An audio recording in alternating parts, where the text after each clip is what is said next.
ठीक है। तो देखो सर्वांग क्षमता पहले तो हम देखते हैं सर्वांग क्षमता का अर्थ क्या होता है। सर्वांग मतलब सर्व, अंग, समता मतलब समान, ठीक है। सम मतलब समान, तो मतलब सभी अंग समान, जिसके सभी अंग समान होते हो उसे हम क्या कहते हैं, सर्वांग क्षमता। तो जैसे त्रिभुज के सभी अंग समान होंगे तो उसे हम त्रिभुज की सर्वांग क्षमता कहेंगे।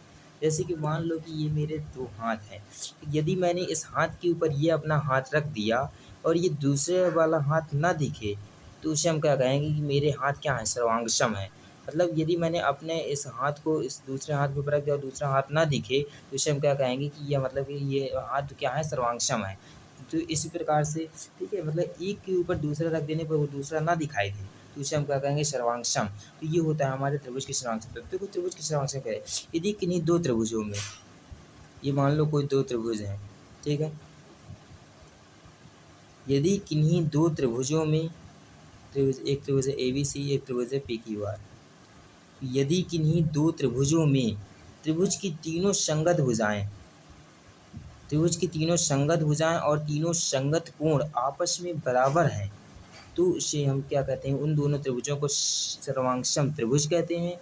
और यह जो प्रक्रिया होती है उसे हम कहते हैं सर्वांगसमता, त्रिभुज की सर्वांगसमता। तो देखिए, मान लो कि ये भुजा इस भुजा के बराबर, ये भुजा इस भुजा के बराबर एंड ये भुजा इस भुजा के बराबर, ठीक है।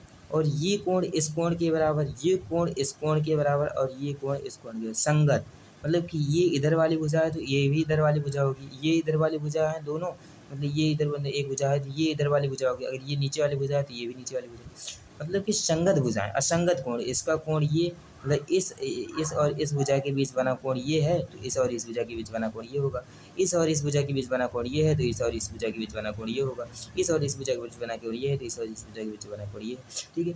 मतलब कि किन्हीं दो त्रिभुजों की यदि तीनों संगत भुजाएं क्या होती हैं, मतलब तीनों भुजाएं किसी दूसरे त्रिभुज की, मतलब पहले त्रिभुज की तीनों भुजाएं किसी दूसरे त्रिभुज की तीनों भुजाओं एवं तीनों संगत कोणों के बराबर हैं तो उन त्रिभुजों को हम क्या कहते हैं, सर्वांगसम त्रिभुज।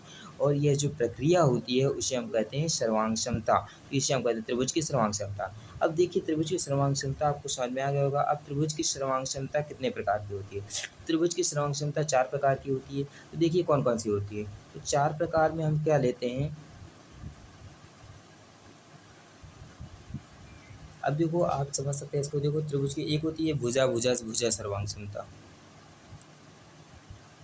भुजा भुजा भुजा